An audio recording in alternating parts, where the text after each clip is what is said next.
I am back in Mankato, Minnesota one more time to hit up Pulp Comics and Games before the end of their summer sale, where all of their dollar books are just half price.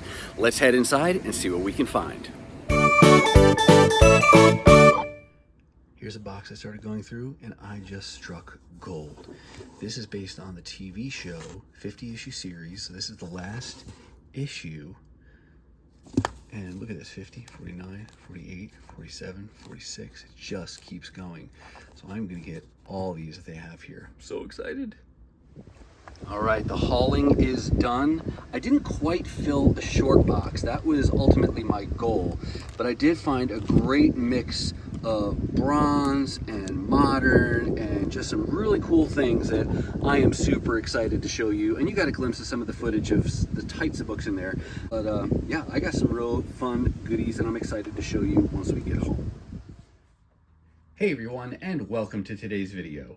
We have been systematically working through the amazing haul of back issues that I picked up during Pulp Comics and Games summer sale, which included half-price dollar books. Now, Pulp Comics and Games is one of my favorite local comic spots. I'll put links to their information down below in case you're in the area and you want to check them out. But I found so many good books during their sale that I've had to show them to you over the course of 5 videos. Today is the 5th and final video showing you that massive haul of books. I'll put links to the other parts that I've already uploaded down below. But if this is the first one you're seeing, then you are in luck because I have saved the best for last. Now, those of you who saw last week's video might be scratching your head saying, how is it going to get better than that? Well, that was a pretty good haul of books too, but that was exciting in a different way. Last week was really fun because of the significance of the keys that I found because they were so cheap. This week, it's more about 2 runs that I was able to find in going through the boxes. Have you ever gone to a sale or a show, you're looking for issues from a particular run you're working on, you come across that first issue in a box and you hope they have more issues, but you don't know how many you'll find, but then as you're flipping through, you just continue to find more and more and more issues from that run? That's what happened to me at this sale for 2 titles in particular that really cap this whole thing off and make it my favorite finds from the entire sale. One in particular because I just never see these books in the wild, but we're going to get to those. We're going to start first with some single issues that I wanted to show you. Starting off here with Batman number 457, Minor Key. This is the first appearance of Tim Drake as Robin, and I have a few different versions of this comic now. There's the standard, direct edition that I have. I think it was in the last video. It was definitely part of this sale haul, but I showed you that I picked up a second printing, which you could tell because up top here it has the additional banner that says New Robin or Robin First Appearance or something like that, or New Robin Revealed. That might be what it is. That's the second printing. This one is an error variant. This one's known as the Indicia error, and I'll show you what that means. When you flip open the comic here, of course, you see very commonly, down here at the bottom of the splash page, you get this fine print, the indicia for the comic, and it's got, who published it, when, etc., etc. Part of that information is the issue number. It should say 457 in that fine print, but if you look closely here, it says Batman 000 instead. So nothing major, it's just an error in what was printed there for the issue number. And those kind of oddball finds are just kind of fun pickups. So now I've got multiple different versions of this comic. The best reason for me to have this is because of its key significance, but fun when you can find those little error variants as well. Then we've got Gen 13 number 1. This is also a minor key. It's a number 1, but mostly it's for that iconic J. Scott Campbell cover there. I'm not collecting Gen 13, but it was just a fun find for just 50 cents. So happy to pick up a minor key when it's so cheap and in really nice condition like this. Next up, we've got Marvel Fanfare number 12. This was a 60 issue anthology series that had a higher cover price than your standard comic of the day because it was printed on more premium paper and there were no interior ads. I'm not trying to collect this entire run, but there are different covers or appearances that are kind of cool, as well as stories that I want to have in my collection. And then some of the issues have pinups in the back of different characters done by some different cool artists, and some of those are fun for me to hunt down as well. Issue 12 here I got because I like Black Widow, and that's a cool cover featuring her, but this is also a minor key for this character right here. This is the second appearance and first cover appearance of this character, Iron Maiden. Don't know anything about the character, but I just thought it was pretty cool in addition to getting it for that Black Widow cover, and hey, it was only 50 cents. Next, we've got another surprising find, especially in the 50-cent bins. This is Fear #1. This title started out as a reprint series. They reprinted different horror stories from, gosh, like the 60s at least. I don't know how far back it actually goes, but just a collection of different stories that are reprinted here. With issue 10, it was retitled to Adventure into Fear, and that's where we get Man-Thing featured as the main character. And then that title also later on, you saw the first appearance of Howard the Duck. So there's definitely some more significant keys later on once it's retitled. But these early issues are still fun to pick up with the reprint. They are square bound and just a really cool cover. I even love the date stamp that's on there. I think that adds to the appeal of it as well. Just that flashback to the newsstand days. But they had issue #1. They also had issue 2, which I think I like that cover even more. It really gives me Fin Fang Foom kind of vibes, although I guess this monster is just called X. And then they had issue 6. At this point, it wasn't, I guess it is kind of square bound still, but it feels thinner than these first two. But yeah, to find reprints like that, early Bronze Age, reprinting even earlier horror stories, super, super cool, especially given the price. And I mean, if they were market price, I never would have picked those up. Just a great grab for 50 cents a piece.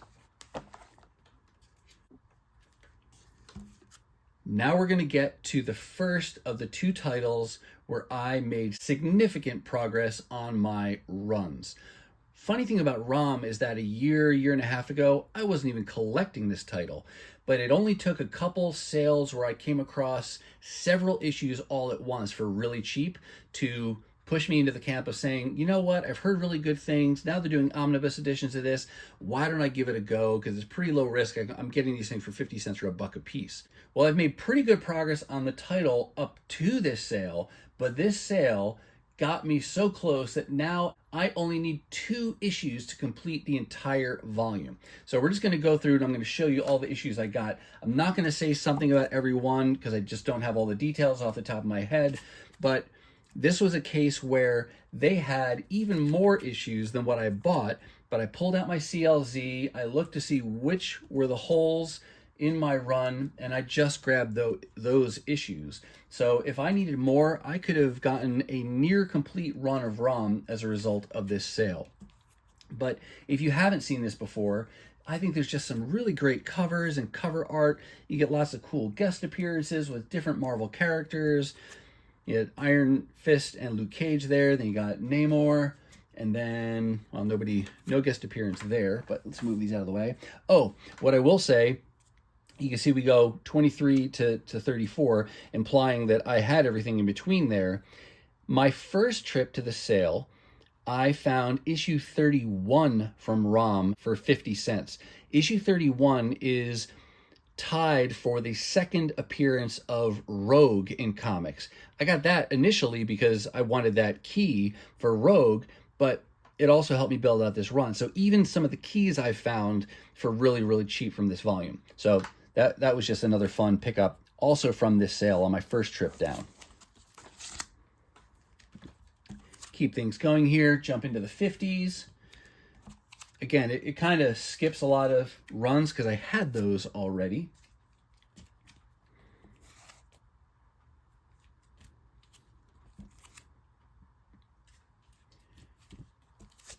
issue 58 was the one issue I was on the fence about.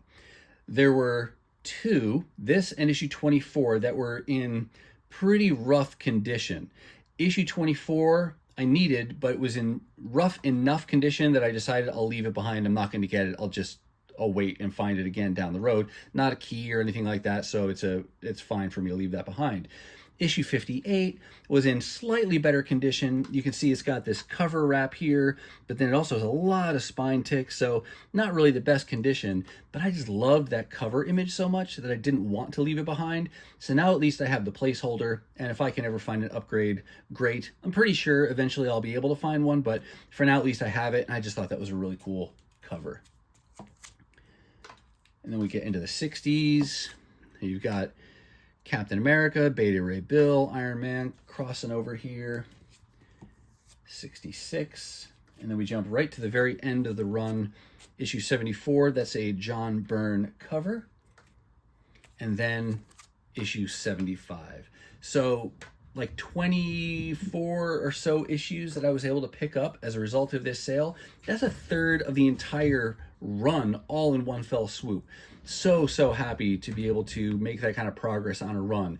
And like I said, as a result of this sale, I now only need issue 24, and then of course the one big key, issue number 1, which I don't expect to find in a dollar bin. We'll cross that bridge when we come to it.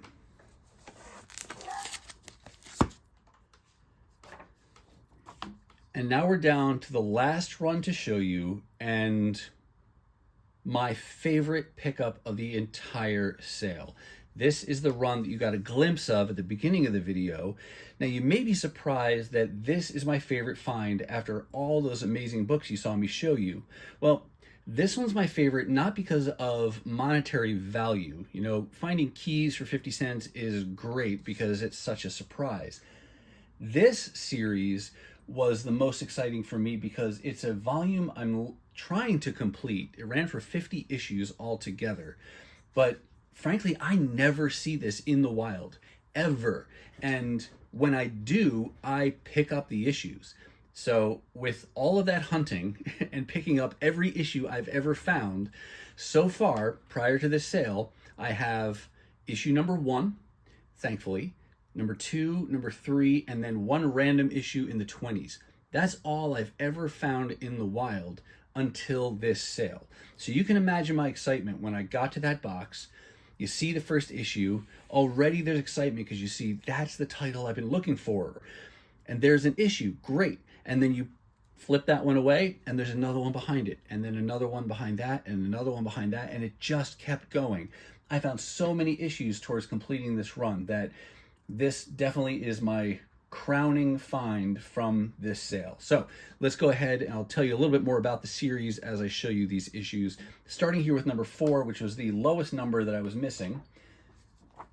And then we'll just go right through in order here, including this issue 6. Love that Catwoman cover. What I can tell you about this series, this is based on the cartoon that was running at the same time on the Kids WB. The show ran for 5 seasons, and it was just called The Batman. This comic is called Batman Strikes. Jeff Matsuda was the art director for both, I presume, and he did a lot of the character designs. And did I say, I think he did the covers on the first 6 or so issues? But the animation style I thought was great. The theme song was fantastic, written by U2's The Edge. And all of that hype, I feel like it kind of flies under the radar a lot of times for people. And on the one hand, I'm okay with that because that means there's not a lot of competition for me trying to find these issues. But at the same time, that's tough because I never see these issues in the wild. My theory is that part of that may be because it's a kid's title, and so maybe it didn't appeal as much to collectors at the time, and maybe it was mostly parents buying it for the kids or kids buying it, and so they're maybe not thinking like collectors, so they don't keep the issues as much, so there just may not be as many out there to find. But whatever the reason, I never see these in the wild, so to come across close to 30 of the issues all at once was just a phenomenal find. The other thing I've noticed in finding this one huge batch is that the condition is not always as good as I want it to be. For example, this issue 17, I don't know if you can tell, that right there, have you ever picked up a comic and you could tell the cover's a little bit loose on the staple just because of how the way it slides in your hand like that? This is an example of that. Again, it could be because this was an all ages title that was aimed more at children, so maybe kids were getting these more often than not. It could also just be because these were unbagged and boarded in the box like that, and it could have just been from handling over the years. But whatever the reason, some of them are a little bit more beat up than I would ideally like them to be, but because I see them so rarely, I'm just going to pick them up for now, and we'll see how close I can get to building out this entire series. Like I said, the cartoon ran for 5 seasons. There was talk of doing a spin-off Superman series in the same universe, but it never came about. I think this was canceled first. And from the things I've read online, one of the things that people did not like about the series were the adaptations of the villains. For example,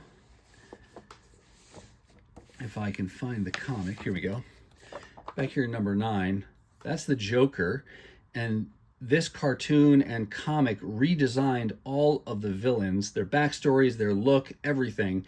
And some people just didn't care for those. I didn't love all of the redesigns, but at the same time, I feel like the good things really outweigh the bad from all the other designs, the overall animation style, and like I said, the look and feel of the show was fantastic. And this takes place, I want to say, in the earlier years of Batman fighting crime, so he might have only been Batman for a couple years at this point. Getting towards the end here. They did have most of the issues in the 40s. 48, 49, and then lastly, there's number 50. The other thing I'll say about this is that I'm kind of fingers crossed holding out that maybe DC someday will decide to do an omnibus edition of this. 50 issues is a lot, but it's not too many to squeeze into one really nice oversized hardcover edition. I don't know if this will ever be popular enough in their minds to warrant doing an omnibus, but who knows. I'll hope that maybe someday they decide to do that, but in the meantime, I'll continue to hunt for this, and I will revel in the fact that I found 28 out of 50 issues all at the same time for just 50 cents a piece. What an amazing haul, what an amazing run to find. So thrilled with all of the books that I was able to come home with from the Pulp Comics summer sale. All right, that's going to do it for me, this video, and this epic haul of books that I picked up during the Pulp Comics and Games summer sale. Over 5 videos, I certainly hope you saw something that you liked, and if you did, go ahead and give the video a thumbs up. And if you want to see more content like this, dollar hauls, 50-cent hauls, really anytime I find good books for great prices, then go ahead and hit that subscribe and ring the bell for notifications so you'll know the next time I upload a video. Now, if you're not quite ready for the YouTube fun to stop, I have hand-selected a couple videos here for you to check out. As always, thank you so much for watching, and I'll see you next time.